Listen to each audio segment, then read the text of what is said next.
Sisters day, brothers day ಕಂಡುಹಿಡಿದ ದೇಶಗಳಿಗೆ ಚಡ್ಡಿ ಕೂಡ ಹಾಕಲು ಬರದೇ ಇರುವ ಸಂದರ್ಭದಲ್ಲಿ ರಕ್ಷಾಬಂಧನ ಅನ್ನುವಂಥ ಒಂದು ಶ್ರೇಷ್ಠ ಕಲ್ಪನೆಯನ್ನು ಕೊಟ್ಟಿದ್ದು ನನ್ನ ಭಾರತ.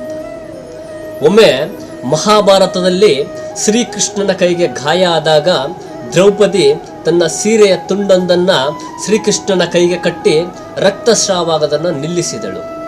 ಹೀಗೆ ಮುಂದೊಂದು ದಿನ ದ್ರೌಪದಿಯ ವಸ್ತ್ರಾಪರಣ ಆಗುವ ಸಂದರ್ಭದಲ್ಲಿ ಶ್ರೀಕೃಷ್ಣ ಅವಳ ಮಾನವನ್ನು ಕಾಪಾಡಿದ. ಹೀಗೆ ಹಲವಾರು ಪುರಾಣಗಳ ಮೂಲಕ ಅಣ್ಣನ ಕಾಳಜಿ, ತಂಗಿಯ ರಕ್ಷಣೆ ಶ್ರೇಷ್ಠ ಕಲ್ಪನೆಯನ್ನು ಕೊಟ್ಟಿದ್ದು ನನ್ನ ಭಾರತ. ಹಾಗಾಗಿ ಪಾಶ್ಚಿಮಾತ್ಯ ಆಚರಣೆಯ ಬದಲು ನಮ್ಮ ಸಂಸ್ಕೃತಿ ಆಚರಣೆಯನ್ನು ಮಾಡೋಣ. ಎಲ್ಲರಿಗೂ ರಕ್ಷಾಬಂಧನದ ಶುಭಾಶಯಗಳು.